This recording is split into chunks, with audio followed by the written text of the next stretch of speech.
Greetings, everyone. This is Rock and Roll Spot Connection with the Weekly Comic Book Roundup. We're in the last legs of the roundup for this week. Kind of a long one, yeah. But on to what I'm basically referred to as Miscellaneous DC. A little bit of everything. Just nothing Batman-centric. Well, nothing too Batman-centric. Kicking things off, we've got Justice League Incarnate number 3. Where we left off, Justice League Incarnate had ended up being scattered across the multiverse, while Calabac and Grail were attacking the House of Heroes to claim its monitor tech for themselves, and Orion was attempting to claim the monitor tech for himself. So, we start off with Captain Carrot, who ended up on an Earth very similar to, it seems to be very much inspired by 90s Image Comics. And this is Earth 41, and Captain Carrot is facing off against the Nimrod Squad, which appears to be very much a version of the Justice League on this Image-inspired Earth. Superman is Calamity.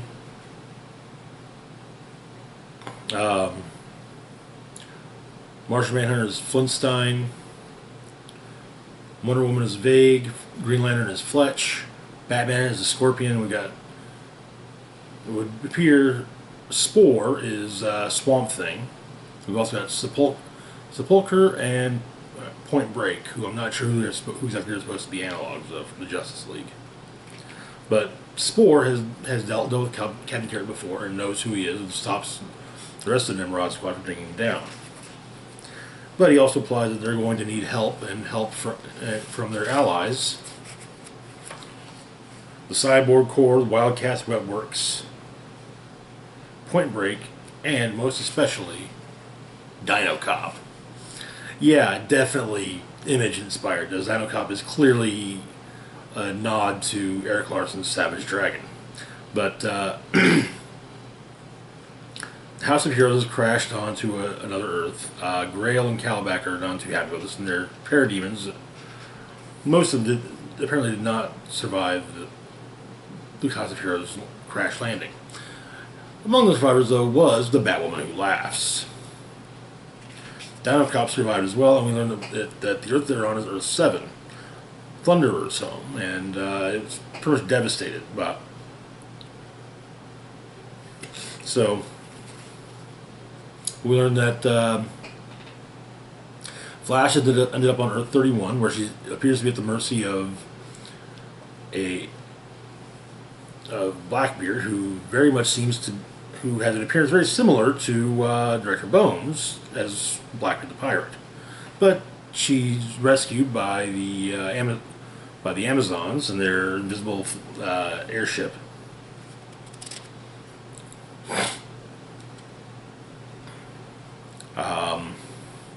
Turns out the cosmic treasure that Blackbeard is so protective of are comics.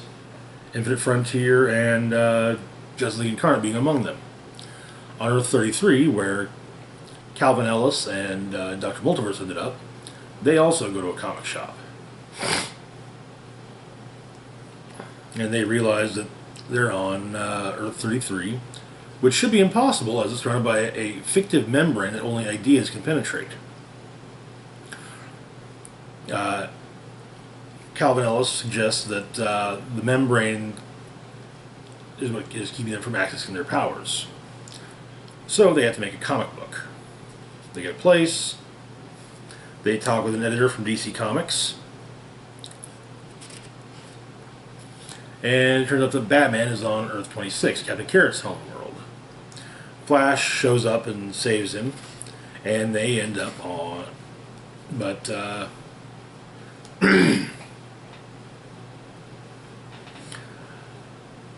basically, Calvin and Dr. Multiverse have end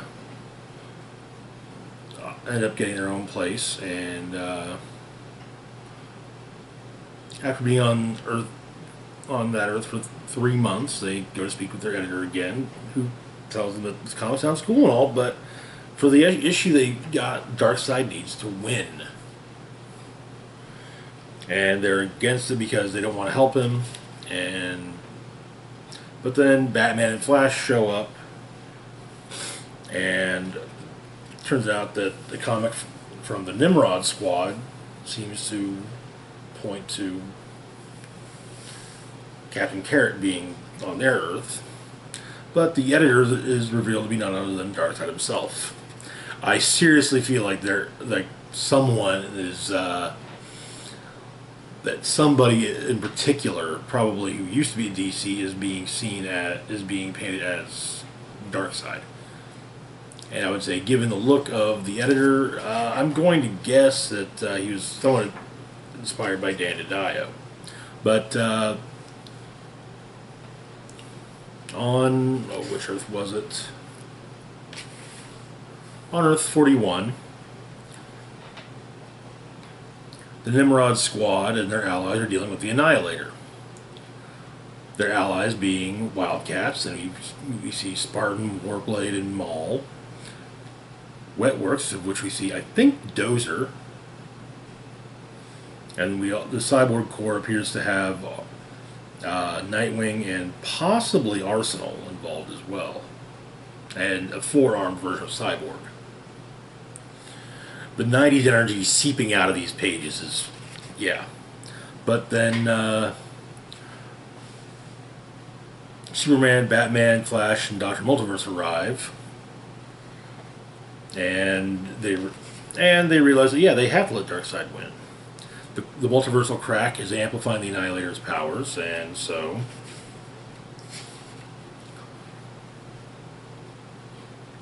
the crack is sealed.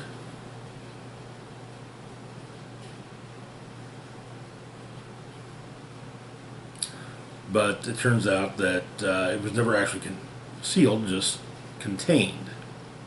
That now nobody else can exploit it.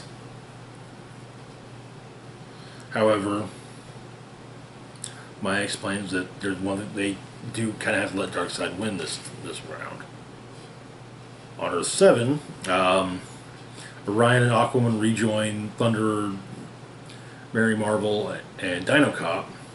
But it turns out that they've been taken captive by some of the natives of Earth 7, who've been working on the Gentry, who've been working on something called the Oblivion Machine.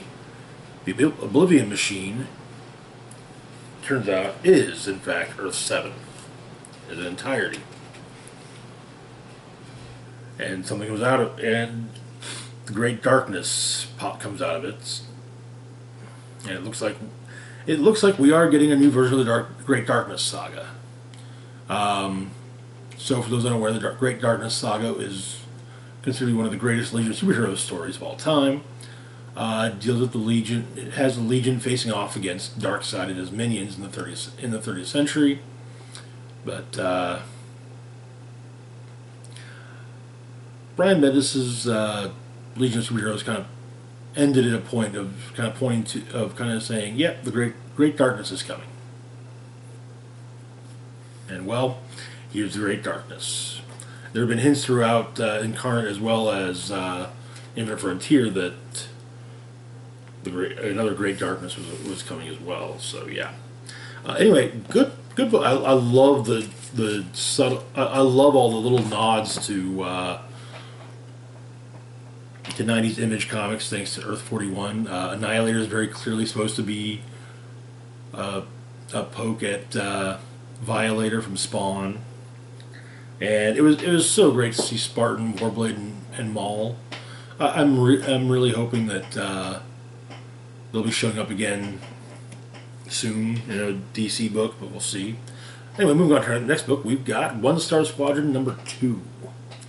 Where we left off, the One Star Squadron, as they're jokingly referred to, were trying to do what they could with getting hero gigs, and Red Tornado had basically took in Gangbuster after he was forcibly discharged from a hospital. So the issue begins with what do they call it? What's the business called?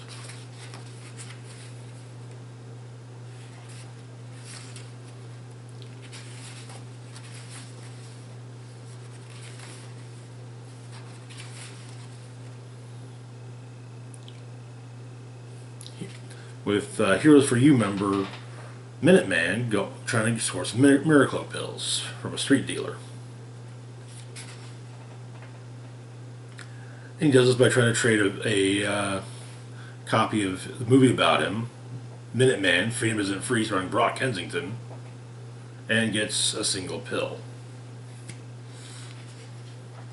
But turns out that Red Turner's got a big time security request that's up for grabs. A rich client needs 2 heroes to accompany him to a meetup, triple dollar signs. Minuteman tries to get it, but Tornado thinks it's too much of a liability, but there's a birthday. He's got a birthday party, so Minuteman quits, and then basically just but then asks if the party is in walking distance, but it's not. However, Red Tornado does have bus tokens, so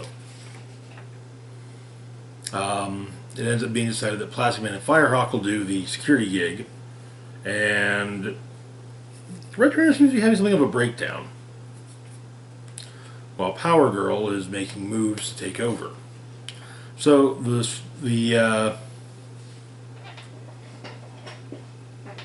birthday party does not go well for Minuteman, and he pops his Miracle pill and to kind of show what he can do. He flies a little, lifts the car, sets it back down, and he lets kids throw hammers at him. However, after a while, the hammers start to hurt.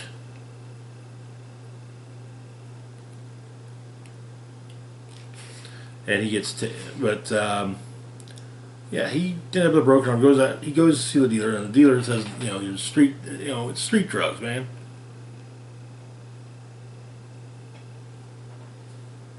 But security gigs at LexCorp. The Plastic Man and Firehawk are bodyguarding a guy that made a workplace aggregate. A workforce aggregator he's created called Cannon Fodder. Turns out that Lex has hired a couple of villains through the app Hench to provide security for him. Sportsmaster and I don't know who, I'm guessing Lumberjack. But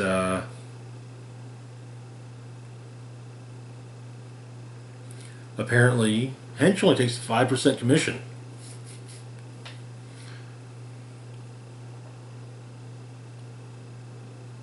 Firehawk makes a comment, it's just for villains though, and Sportsmaster states, at this point, is there really any difference? But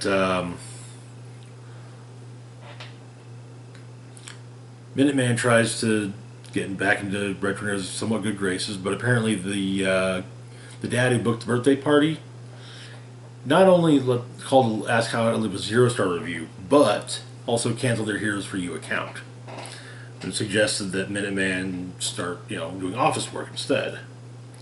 But there is still one thing he can do: convention appearance. Doesn't go well. One of a comic book writer there, mentions the VIP room, and Minuteman goes in there. Apparently, though, he's not a VIP though. He gets tossed out.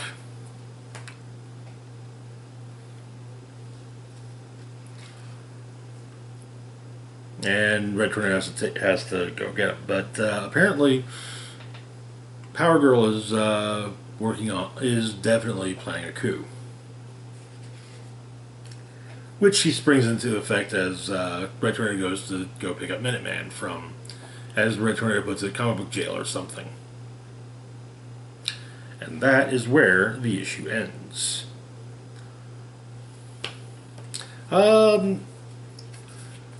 Exactly. Honestly, this is that's what I look for in a more lighthearted book. Is that the focus is more on the lighthearted stuff, but you've also got serious stuff going on, like the idea of down on their luck heroes trying to make money, being superhuman. Kind of banking off, hey, I was a member of the Justice League for 5 minutes or whatnot. Hell, the fact that Plastic Man's on there, I'm kind of shocked. But, Anyway, moving on to our next book, we've got Crush and Lobo, number 8. Where we left off, Crush had managed to bring in her father, Lobo, to the space prison, but they were both taken back into custody. Turns out it was all part of the whole thing was part of a behavioral study from the warden, and that the idea of Lobo implanted the idea. They implanted the idea of Lobo basically calling his daughter to, in an attempt to break out, was implanted by them. But they've got they plan to. There was a book written about it, and Crush escapes and beats the warden down. Frees Lobo, who also deals with some of the security bots.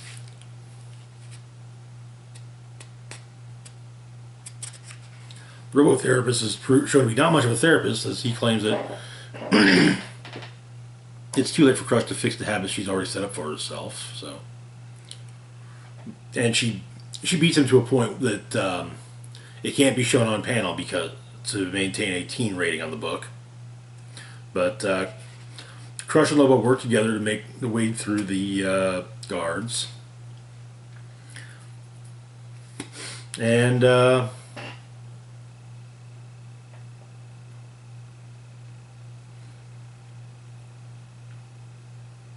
comes down to mutual destruction of separate ways. And so the separate ways are what's decided upon. And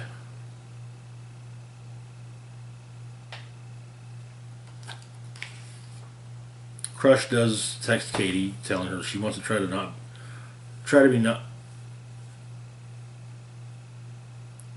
be the worst girlfriend ever. But Crush ends up in a space diner taking bounties because, well, she's got to keep the space lizards living the life they're used to. But apparently the former warden of space prison has been has a bounty out, and so she's hired by the new warden to bring him in.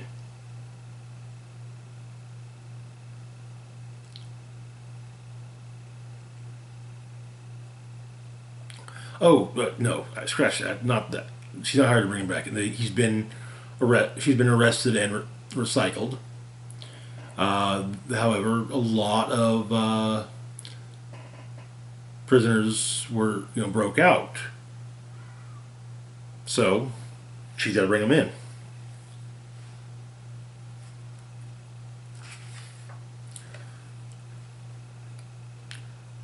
And so, new space adventures for Crush, and that is where the series ends. This was a fun book. I liked it. I'd definitely be interested in more Crush stories. Hoping we get that. Anyway, moving on to our next book, we've got Joker Presents Puzzlebox, number 6. Where we left off, the Joker had been weaving various tales which are often contradictory, and the villains who had been captured with him were also weaving contradictory tales, though their tales mainly just contradict what Joker says, all of what Joker says. Also, there have been numerous hijinks happening at the GCPD, but they say that Batman took the mystery box, the mystery engine. However, it wasn't Batman, it was Clayface, who was seemingly hired by the Riddler. But Mr. Freeze had been hired as a contingency plan against Clayface, which works out.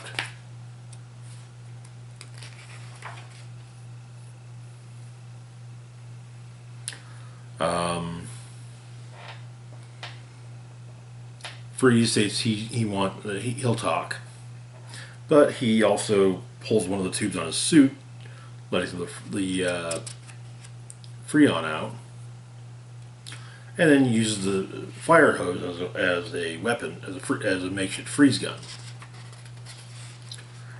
Bursts into interrogation room 1 and tries to kill the Joker, but the hose has been cut.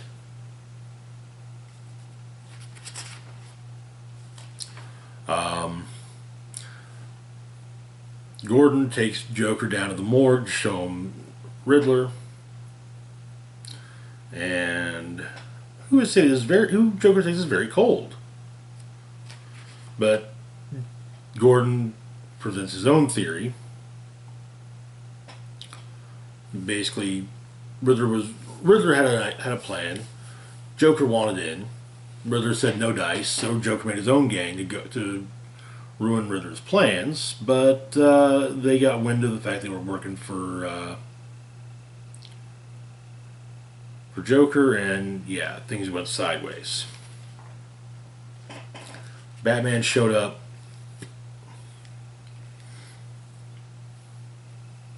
There was some Clayface shenanigans, yeah.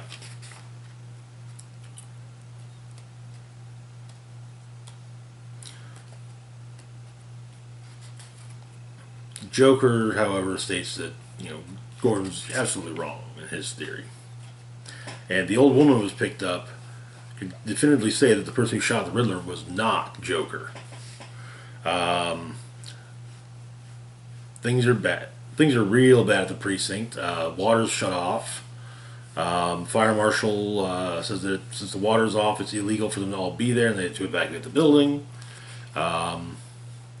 Professor Pig went a little nuts. There are injured officers. In fact, one got a finger bitten off by Croc in the squad car. But it said they're battered, bruised, and a little understaffed, but they're good to hold it down. On the roof, Batman's just finishing up his patrol of the city, and he comes to find Gordon, and they talk. And Batman explains that yes, potentially fourth world, there was a short burst of radiation, not of terrestrial origin, possibly from the fourth world, released the previous day, 2 miles from the precinct. So Batman believes someone used the master engine the previous night. But now he's got no idea what it was used for. So yeah, and that is where the issue ends.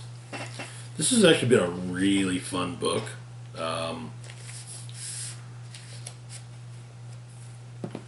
And this was apparently the next to last, I want to say it's the next to last issue. So we'll see how everything ties together. But I'm starting to get some ideas, like it's not actually the Riddler downstairs, but rather Clayface.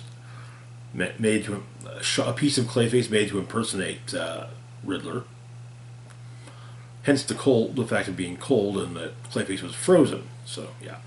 Anyway, moving on to our next book, we've got Justice League Infinity number 7, the final issue of the series.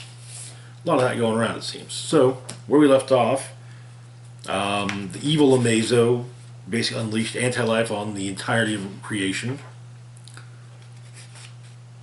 and it destroyed everything. But Green Lantern managed to, in instinct, just form a bubble around everyone he could. Meaning himself, Martian Manhunter, Batman, Wonder Woman, and Flash. But Flash does what he can to keep uses the Speed Force basically to keep the anti-life equation from eating the energy bubble. Martian Manhunter has an idea and realizes that Wonder Woman, from her encounter with Darkseid a few issues previously, has the life equation inside of her, and so it's unleashed, but it seems to be killing her. So Batman reaches out to her, and he holds her hands while she unleashes life, and yeah, they defeat. They basically they stop the anti-life equation. Justice League D and Justice League part ways. League back on the satellite. Batman and Wonder Woman talking about things, and Batman says that his focus is usually on the ground, but he's glad that she's around to remind him to look up. Then on Overman's Earth, he's visiting the grave of his Lois Lane. And he knows he can't blame every atrocity he committed on Savage. So much of what he did willingly and took joy in it in the name of his love of Lois and her sacrifice. But apparently, the freedom fighters are ready to pass judgment on him. In the mirror space, Amazo reforms his multiversal counterpart, and basically kind of hey, I'll teach you to be better. I'll help you become what basically like him. But back on the primary Earth, the monitors have picked up that Groot and an army of mutant gorillas have invaded Washington. Also, Martian Manhunter has decided that he's going to be an ambassador for the Justice League, and he'll start by trying to broker peace between Granny Goodness and Calabac. But that is where the series ends. This was a really fun story, a really fun series. I wish it was going to be. I wish it was an ongoing, even if it was just single issue stories. I'd love it if it was an ongoing. I still love it as a miniseries, but still, Anyway, moving on to our last book for the week, we've got Dark Knights of Steel, number 3. Where we left off, in retaliation for the assassination of Jor-El, Zala Jor-El seemingly killed the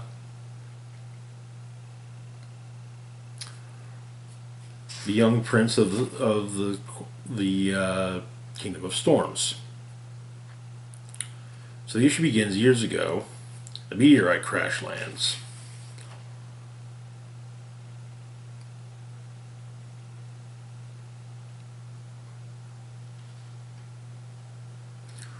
Bruce goes to investigate.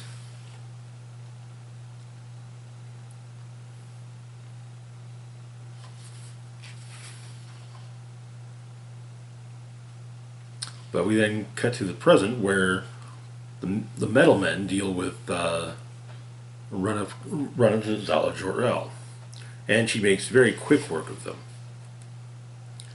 But Hippolyta gets news of Prince Jacob's death, and apparently King Jefferson is coming to speak with her. And she states that the Amazons will, if war is to come,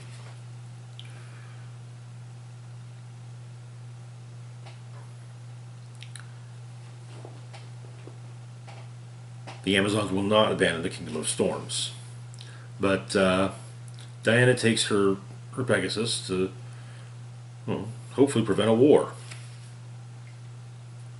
However, on the way back to the Kingdom of Storms, King Jefferson's ship is attacked by Zala Jor-El. And she manages to massively damage his ship, and some of the damage and a piece of debris from the broken ship impales the king, who dies and tells Constantine to help Anissa, who's the queen now.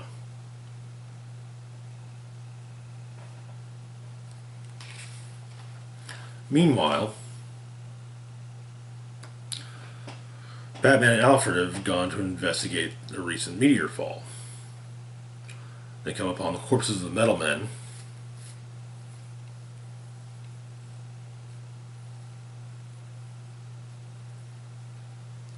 They find a massive crater. All they find, whatever was in the crater, however, is long gone. But they do find a shard of a glowing rock, which immediately causes Bruce to fall. But it has no effect whatsoever on Alfred. And Bruce opts to tell Alfred what he was told, and Alfred already knew all of it. And he explains that it's time that Bruce learned the truth. And that is where the issue ends. Honestly, Dark Knights of Steel is really good so far. Tom Taylor's got a gift for alternate universes, I swear. This deceased Dark Ages for Marvel. Just, yeah. Ugh. See, if Marvel brought back Exiles, Tom Taylor is exactly who they need to put on it. But anyway, that's going to do it for this week. As always, feel free to like, share, and subscribe. Links to my Facebook, Twitter, Patreon, and PayPal can be found in the description box down below. This is Rock and Roll Spock signing off saying, live long and rock hard.